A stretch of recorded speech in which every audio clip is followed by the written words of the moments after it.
Hello everybody, I'm Frida Staffer here. I wanted to show you a pasta sauce hack that I do. This is a bag of frozen stir-fry peppers and onions from Dollar Tree and some whole garlic cloves. I'm going to post them in my food processor to make to add to the pasta sauce. I'm making my kids some pasta today. I'm making the sauce. I'm elevating the sauce. There are the peppers and onions and the garlic all pulsed into a pulp. And this is the package that I buy from Dollar Tree. Pepper stir fry. TJ Farms Select. And it has 14 ounces of peppers and onions. And furthermore, I added some of these sausage links. And I removed the casing and cut them up in little pieces so I can brown them a little, and then I'm going to add the pepper and onion to it. So I'm going to turn this heat on now, and when they simmer a little bit and get cooked a little and the little fat gets rendered, I'm going to add the pepper and onion.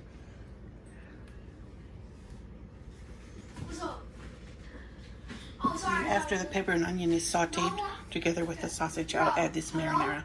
This is $1 a jar at Kroger, and it's really the best marinara ever. My kids love it, and I always buy it. It's $1 a jar, and I buy 10 at a time because we go through it a lot.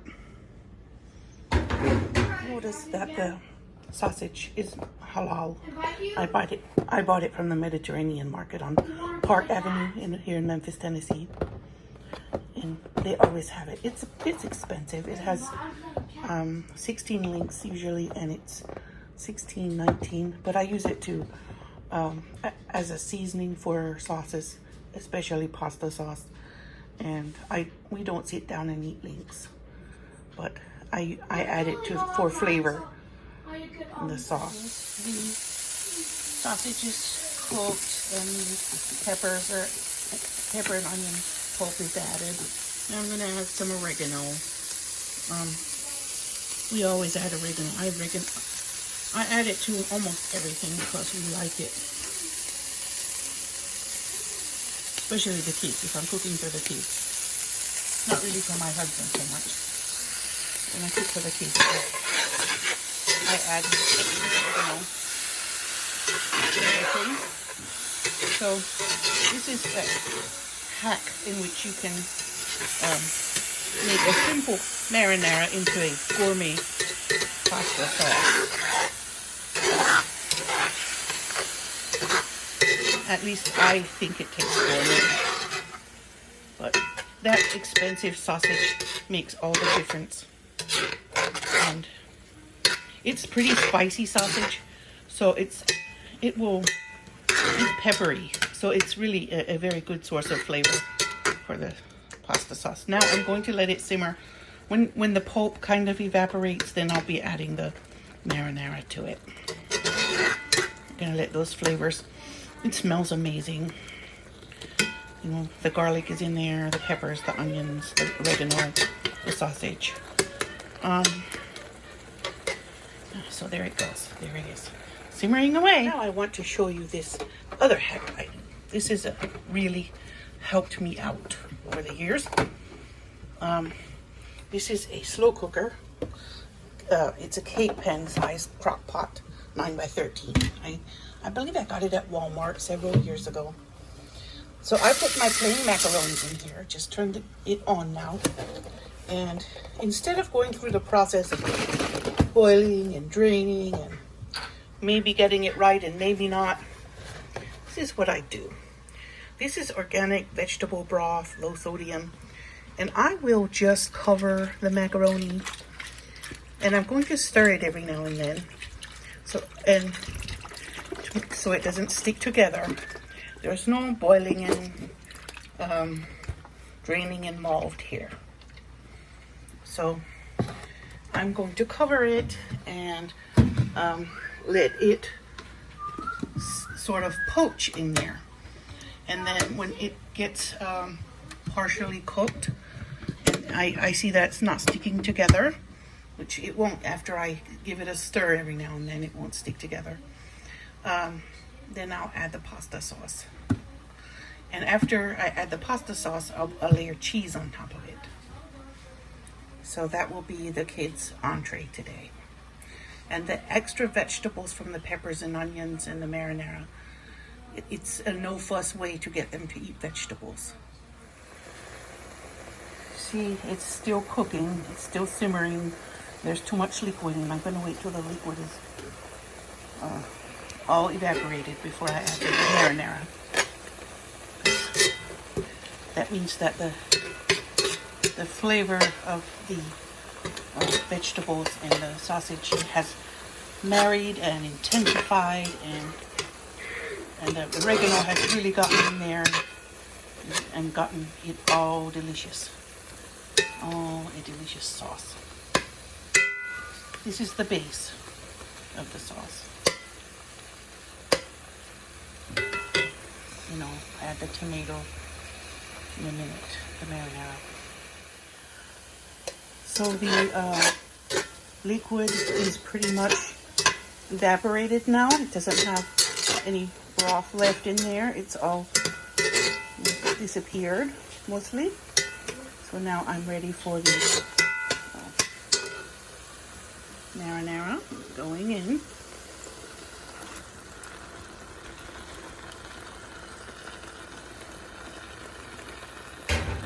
That is it. I'm just going to let it warm up and sit together until the macaroni is ready. Mix it all nice and blended.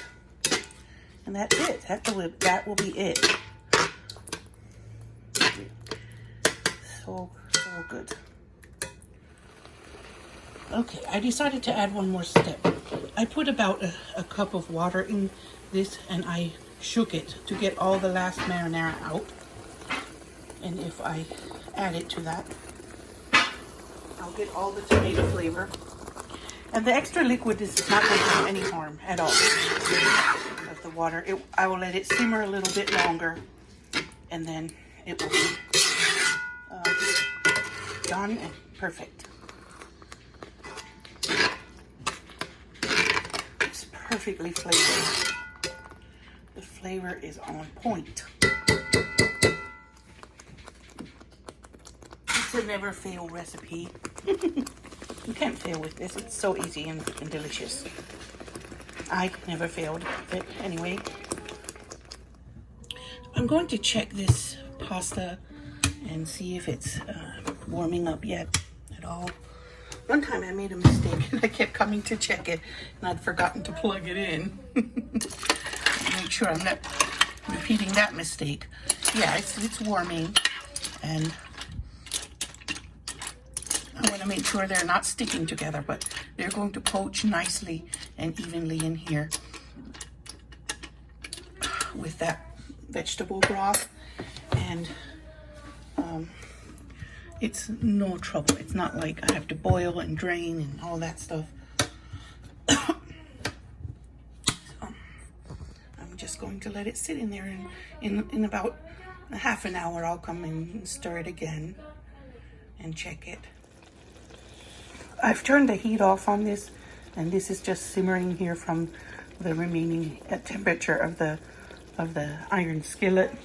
I love this big deep iron skillet. I wanted it for a long time, and finally I asked my husband if I can have it, if I can purchase it now, and he said yes. I purchased it a few weeks ago, and I'm enjoying it ever since. So I love it for making sauce. I can't leave it in overnight, but because it'll taste odd, but if I just simmer it until it's done and then add it to the pasta, it will be awesome. There's Lodge. It's a Lodge brand from Amazon. It's a 5-quart covered skillet. There. This pasta is ready for the sauce. And then it'll cook a while longer with the sauce, but it's not stuck together and it's partially cooked already. put the warm sauce on it and mix it together and then put the cheese on top. I'm going to mix the sauce and the pasta, and then I'm going to put the cheese on top. There's still a little liquid there, but no worries, it's going to absorb. The liquid is simply that low sodium vegetable broth I was cooking the pasta in. And this, my friends, is on track. This is a lovely kitchen hack, so there's no boiling and draining and possibly overcooking of the pasta. So now I'm going to put the cheese on. I'm using Kobe and Monterey Jack cheese. Normally I use mozzarella or a combination of mozzarella and Parmesan, but this is what I have. We're using it up. It's the end of the month. Tomorrow I go grocery shopping. Today I'm cleaning out the fridge and the cupboards because tomorrow I go grocery shopping. Now that is the end of the cheese that we've been eating on for a month.